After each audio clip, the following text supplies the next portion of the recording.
ये बस्ती रूस ने 2025 के अंत में कब्जे में लेने का दावा किया था। तब रूस झूठ बोल रहा था, अब उसे हार मिली है। यूक्रेन ने अभी अभी स्टेपनाहिस्क को आज़ाद किया है, उसे एक ही रात में रूस से मुक्त कर दिया है। ये 2026 के ज़्यादातर समय में यूक्रेन की सेनाओं द्वारा दिखाए गए जवाबी हमले के कौशल का शानदार प्रदर्शन है। लेकिन ये कोई साधारण जीत नहीं है। स्टेपनाहिस्क यूक्रेन की सबसे रणनीतिक रूप से महत्वपूर्ण बस्तियों में से एक है और इसकी एक सीधी वजह है, ये ज़ापोरिज़िया की पूरी आज़ादी के लिए बहुत अहम है। 18 मई को यूक्रेन की रक्षा खुफिया एजेंसी यानी HUR ने ये खबर दी कि यूक्रेनी स्पेशल फोर्सेज ने एक ऐसा ऑपरेशन पूरा किया जिसकी रूस ने कभी कल्पना भी नहीं की थी। उन फोर्सेज ने स्टेपनोगोर्स्क में थोड़ी ज़मीन ही नहीं बल्कि समन्वित हमलों में पूरी बस्ती पर कब्जा कर लिया, जिससे पुतिन के अधिकतर गुर्गे अपनी चौकियों से बाहर खदेड़ दिए गए। रूस के सैनिक यूक्रेन की फोर्सेज से बचने के लिए किसी भी तरह की पनाह की तलाश में भागने लगे। इसी दौरान उन्होंने स्टेपनोगोर्स्क के कई अहम ठिकाने यूक्रेन के नियंत्रण में छोड़ दिए। यह बहुत बड़े पैमाने पर आत्मसमर्पण था और इसका अधिकतर हिस्सा कैमरे में कैद हुआ। HUR द्वारा टेलीग्राम पर साझा की गई फुटेज में रूस के स्टेपनोगोर्स्क में नाकामी दिखाई गई है। हम देखते हैं कि यूक्रेनी टैंक बस्ती की ओर बढ़ रहे हैं, जो ऐसे पिंजरों में लिपटे हुए हैं जिन्हें आने वाले कामिकाजे ड्रोन को उनके खतरनाक काम को अंजाम देने से पहले ही विस्फोटित करने के लिए डिजाइन किया गया है। गोलियां दागी जाती है। हम देखते हैं कि यूक्रेन की टैंक और बख्तरबंद गाड़ियों में सवार हमला बलों द्वारा रूसी ठिकानों पर फायरिंग की जा रही है और उसे समन्वित किया जा रहा है। जैसे जैसे वीडियो आगे बढ़ता है, हम देखते हैं कि यूक्रेन के बख्तरबंद वाहन खुद स्टेपनोगोर्स्क में दाखिल हो रहे हैं। सैनिक शहरी युद्ध में रूसी घुसपैठियों की तलाश कर उन्हें नष्ट करते हैं। ड्रोन बम गिराते हैं, टैंक और गोलियां दागते हैं। टुकड़ा टुकड़ा करके बस्ती को फिर से अपने कब्जे में लिया जाता है। ये रूस के लिए एक अपार क्षति है। लेकिन इस समस्या के पीछे एक और बड़ी समस्या है, क्योंकि स्टेपनोगोर्स्क खोने का मतलब है कि पुतिन की ज़ापोरिज़िया के लिए सारी योजनाएं धूल में मिल गई हैं। लेकिन HUR के पास अभी और जानकारी है कि उसके ऑपरेटिव्स ने 18 मई से पहले क्या किया। HUR ने खुलासा किया कि यह बेहद तेज ऑपरेशन अन्य यूक्रेनी यूनिट्स के साथ करीबी तालमेल में किया गया था, जिसका उद्देश्य स्टेपनोगोर्स्क में स्थिति को स्थिर करना था, साथ ही उन रूसी सैनिकों को खत्म करना था जिन्होंने बस्ती के महत्वपूर्ण हिस्सों में रक्षा तैयार की थी। यूक्रेन की जीत में हवाई टोही और सटीक गोलाबारी का संयोजन हुआ। जैसा कि R10 यूनिट के कमांडर विक्टर तोकोट्यूक ने बताया कि उनकी R10 यूनिट ने संभवतः स्टेपनोगोर्स्क में यूक्रेन की सफलता में सबसे बड़ी भूमिका निभाई। इस टिप्पणी से पता चलता है कि ड्रोन ने, जैसा कि अक्सर होता आया है, एक महत्वपूर्ण भूमिका निभाई, लक्ष्यों पर जाकर बम गिराने के बजाय। हालांकि ऐसा भी हुआ होगा, उन ड्रोन ने यूक्रेन को बस्ती का हवाई दृश्य भी दिया जब उसकी सेना वहां से गुजर रही थी और क्षेत्र फिर से हासिल कर रही थी। तोकोत्युक आगे कहते हैं, हर इमारत को छिपे खतरों और दुश्मन के बचे हुए सैनिकों के लिए जांचा गया। हम इस संभावना से इनकार नहीं करते कि दुश्मन फिर से शहर में घुसने की कोशिश करेगा, लेकिन हम इसके लिए तैयार हैं। ये कोई अचानक किया गया ऑपरेशन नहीं था, ये जानबूझकर अच्छी तरह से योजनाबद्ध और अपने क्रियान्वयन में बेहद घातक था। इसका नतीजा रूस की उम्मीद से भी ज्यादा बुरा रहा। रूस की सेना को स्टेपनोगोर्स्क से बाहर कर दिया गया और यूक्रेन ने रूस की लगभग सभी सप्लाई लाइनें काट दी जो उसके बचे घुसपैठियों को सपोर्ट कर सकती थीं। बस्ती में जाने वाला एक पुल नष्ट कर दिया गया। स्टेपनोगोर्स्क के पूर्व में एक सड़क है जो अभी भी बची हुई लगती है, लेकिन उस सड़क का इस्तेमाल करने पर रूसी उपकरणों को एक ऐसे चौराहे से गुजरना पड़ता है जो उन्हें सीधे यूक्रेनी फायरिंग लाइन में ला देता है। पुतिन के सामने अब बड़ी समस्या है। स्टेपनोगोर्स्क में बचे कुछ रूसी सैनिकों को अब खोया मानना पड़ेगा, क्योंकि मदद नहीं आ रही है। वे उम्मीद कर सकते हैं कि एक दो यूक्रेनी सैनिक मारे, पर असल में उनके आत्मसमर्पण या मारे जाने की संभावना ज्यादा है। पुतिन की समस्या ये है कि यूक्रेन ने स्टेपनोगोर्स्क तक जाने वाली सप्लाई लाइनें काट दी, जिससे रूस के लिए वहां किसी भी तरह का बड़े पैमाने का हमला शुरू करना बेहद मुश्किल हो गया है। रूस को घुसपैठियों पर निर्भर रहना होगा और हमने देखा कि वह कितना सफल रहा। रूस ने यूक्रेनी हमले के सामने स्थिति बचाने की कोशिश की, लेकिन कमजोर रक्षा से लगता है कि वह काफी समय से स्टेपनोगोर्स्क घुसपैठियों को आपूर्ति नहीं कर रहा है। उनकी सबसे बड़ी कोशिश यही थी कि एक एफपीवी ड्रोन घात लगाकर यूक्रेन के टैंकों और बख्तरबंद वाहनों का इंतजार कर रहा था। वह ड्रोन तो पास भी नहीं पहुंच सका। यूनाइटेड 24 मीडिया रिपोर्ट्स के अनुसार उसे किसी भी लक्ष्य को मारने से पहले ही पहचान लिया गया और नष्ट कर दिया गया। रुकिए एक सेकेंड, सिर्फ एक एफपीवी ड्रोन?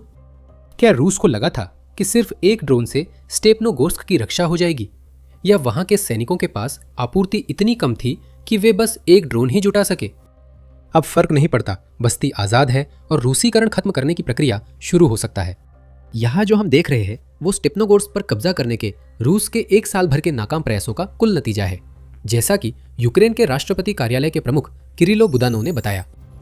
दुश्मन 1 साल से स्टेपनोगोर्स्क पर कब्जा करने की नाकाम कोशिश में उसमें भारी संसाधन झोंक रहा है और नुकसान उठा रहा है, बुदानोव ने कहा, और इसका श्रेय यूक्रेन के लड़ाकों को दिया।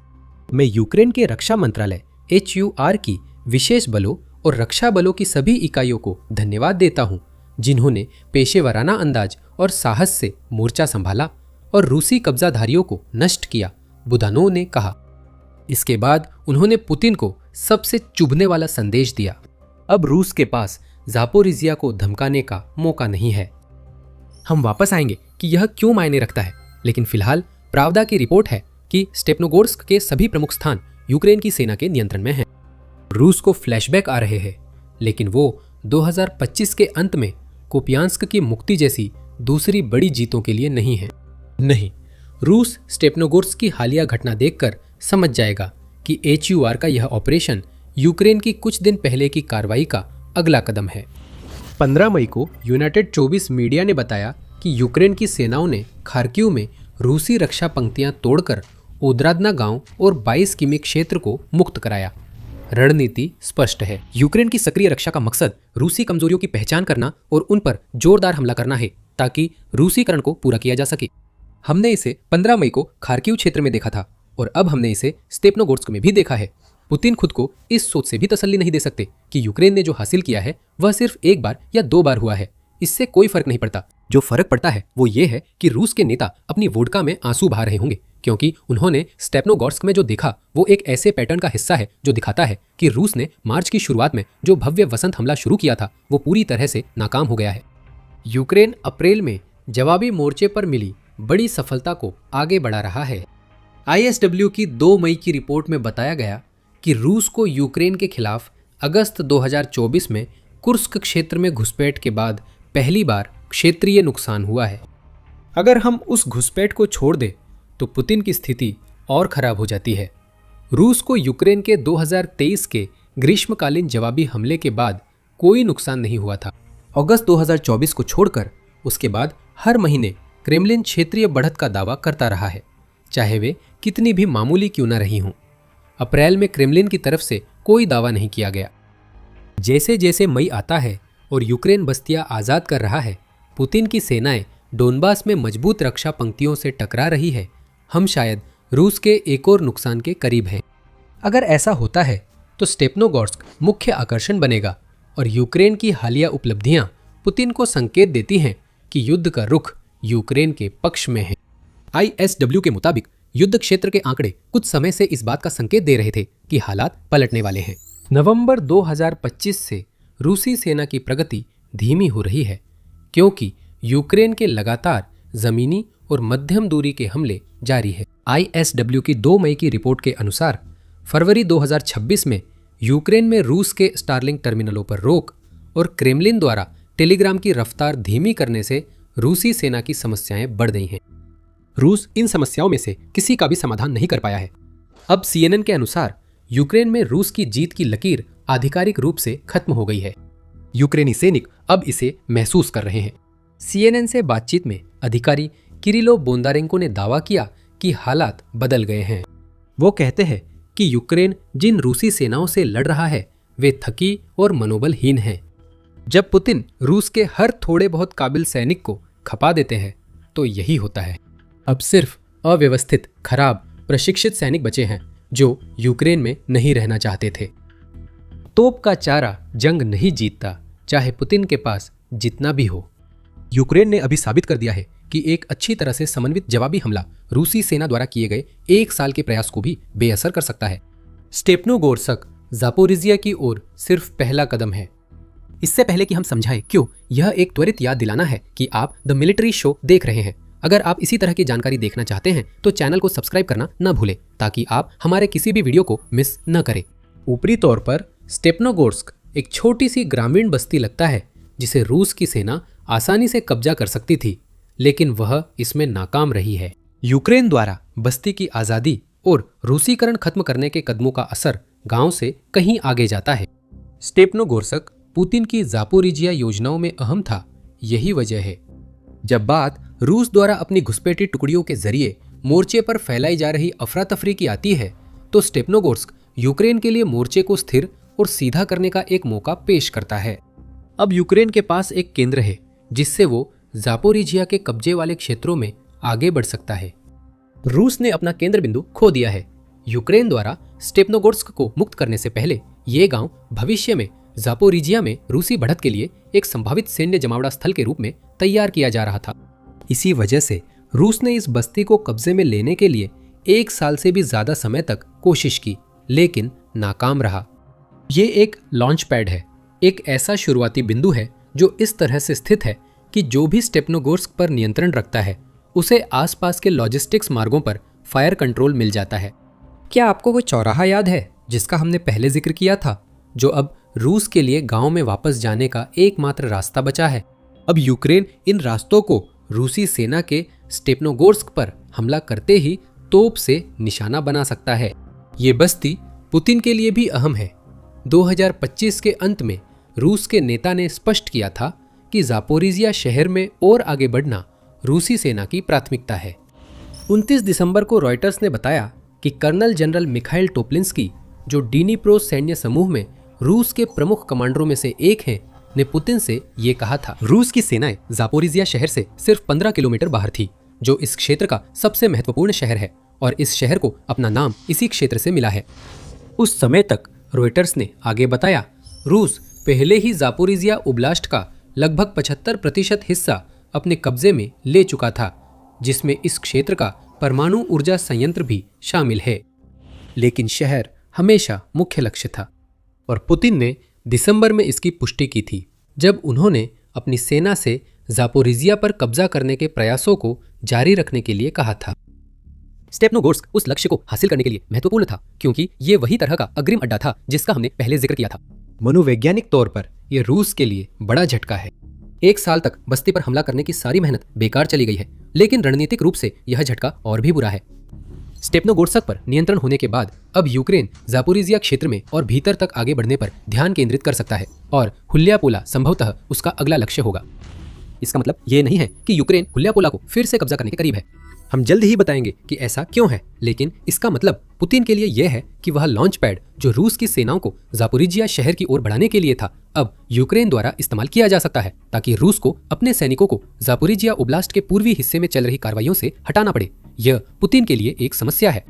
इसका मतलब है कि स्टेपनोगोर्स्क यूक्रेन का पहला कदम है उस क्षेत्र को मुक्त कराने में जो आक्रमण की शुरुआत से लगातार रूसी हमलों का शिकार रहा है। रूस के मनोवैज्ञानिक झटके पर लौटे स्टेपनोगोर्स्क इसका रोचक उदाहरण है।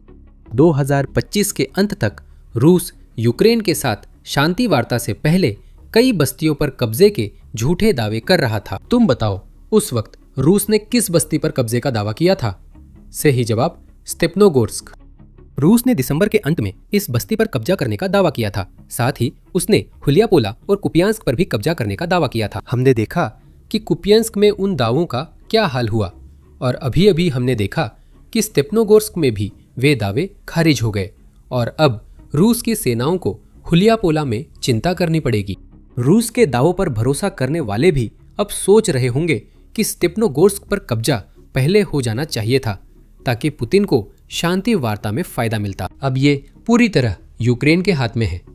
हमने गति पर बात की थी और ये आज़ादी दिखाती है कि यूक्रेन के पक्ष में बढ़त है। अगर और जब भी शांति वार्ता फिर से होती है तो यूक्रेन स्टेपनोगोर्स्क जैसे इलाकों की ओर इशारा कर सकता है और कह सकता है, देखिए, रूस ने दावा किया था कि उसने इस इलाके पर कब्जा कर लिया है, तब भी वह झूठ बोल रहा था और अब उसे यहां से बाहर निकाल दिया गया है।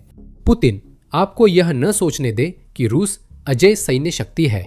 कौन जानता है, स्टेपनोगोर्स्क जैसे इलाके शांति वार्ता में उम्मीद से बड़ी भूमिका निभा सकते हैं। जो इस बस्ती में असल में क्या हो रहा था उस पर ध्यान देता, वह यूक्रेन के रूसी प्रभाव हटाने की कोशिशों से पहले भी रूस के झूठ को समझ सकता था। फरवरी में रूस के स्टेपनोगोर्स्क पर कब्जे के दावे के 2 महीने बाद गांव की असल स्थिति सामने आई। रूस ने कुछ नहीं कब्जाया। स्टेपनोगोर्स्क इतना खतरनाक था कि वहां भेजे गए रूसी सैनिक औसतन 12 मिनट ही जिंदा रह पाते थे, फिर उन्हें मार दिया जाता था। यूक्रेन के स्टेपनोगोर्स्क पर काबिज होने से ऐसा मौत का इलाका और जगह भी बन सकता है।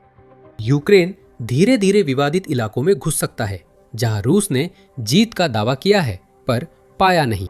ये सवाल फिर उठता है कि यूक्रेन की हुलियापोला की ओर बढ़त में आगे क्या होगा। रूस का उस दिशा में हमला पहले से अच्छा नहीं चल रहा था। रूस ने दिसंबर 2025 में हुलियापोला पर कब्जे का दावा पहले ही किया था। अप्रैल तक new voice of Ukraine report कर रही थी कि रूस ने उस बस्ती की ओर बढ़ने को प्राथमिकता दी जो तब जरूरी नहीं जब आपने पहले ही वहां कब्जा कर लिया हो। उस समय भी यूक्रेन के जवाबी हमले तबाही मचा रहे थे। एलेक्जेंड्रोका दिशा में यूक्रेन के दबाव ने रूस को मजबूर कर दिया कि वह हुलियापोला के लिए रखे गए रिजर्व सैनिकों को फिर से तैनात करे। हुलियापोला, यही बात है। अप्रैल में ही रूसी मोर्चों में कमजोरियां आ रही थी। स्टेपनोगोर्स्क पर कब्जा का मतलब हुलियापोला अगला नहीं है। दोनों के बीच कई दर्जन किलोमीटर की दूरी है, इसलिए एक पर कब्जा दूसरे तक सीधा रास्ता नहीं खोलता। रूस ने हुलियापोला क्षेत्र में ज़ापोरोजिया दिशा के दूसरे इलाकों की तुलना में ज्यादा मजबूत रक्षा पंक्ति बनाई है। अब यूक्रेन दूसरी छोटी बस्तियों पर पलटवार कर सकता है। रूस ने हर जगह घुसपैठिए भेजे हैं, जैसे स्टेपनोगोर्स्क में किया था। हुलियापोला की दिशा में यूक्रेन का नया हमला शायद बस्ती तक न पहुंचे, लेकिन इससे रूस का ध्यान बटेगा और सेना इधर उधर करनी पड़ेगी, जिससे रूस ज़ापोरोजिया शहर की ओर मनचाहा बढ़ाव नहीं कर पाएगा। असल बात यह है, रूस जानता है कि 2026 में ज़ापोरोजिया के लिए उसकी योजनाएं खत्म हो चुकी है। पुतिन ने 2026 के वसंत हमले के लिए डोनेत्स्क और ज़ापोरिजिया को लक्ष्य बनाया था। अब सिर्फ डोनेत्स्क बचा है। 19 मई की new voice of Ukraine report में यूक्रेन के राष्ट्रपति कार्यालय के उप प्रमुख पावलो पलिसा ने कहा कि रूस अब तक अपनी कोई समय सीमा पूरी नहीं कर सका है। पलिसा ने बताया कि डोनेत्स्क सितंबर की शुरुआत तक गिर जाना था, लेकिन रूस की धीमी प्रगति के कारण यह समय सीमा डोनेत्स्क गिरने से बहुत पहले निकल जाएगी। इस विफलता से रूस ज़ापोरिजिया की ओर अपनी बढ़त मजबूत नहीं कर पाएगा। रूस कोशिश करेगा, पर उसे रिजर्व फोर्स डोनेत्स्क भेजनी होगी।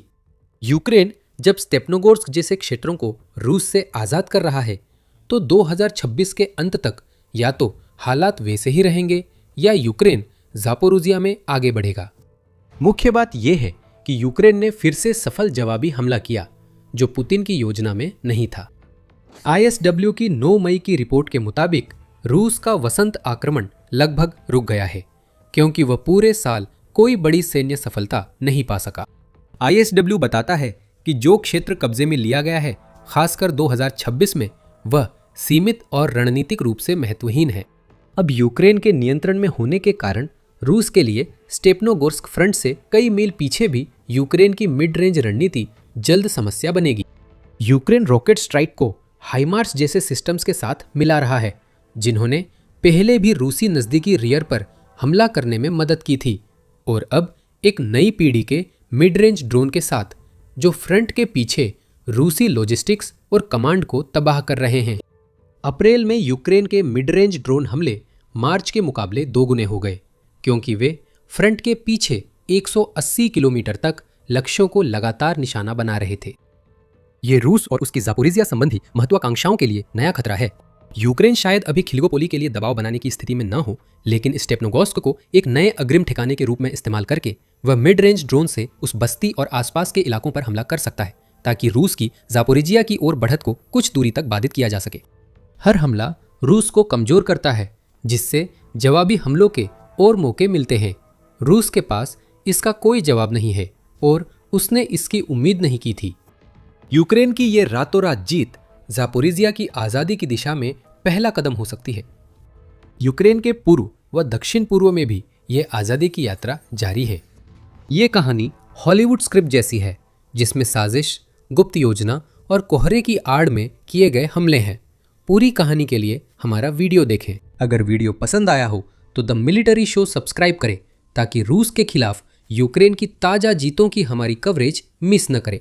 देखने के लिए धन्यवाद।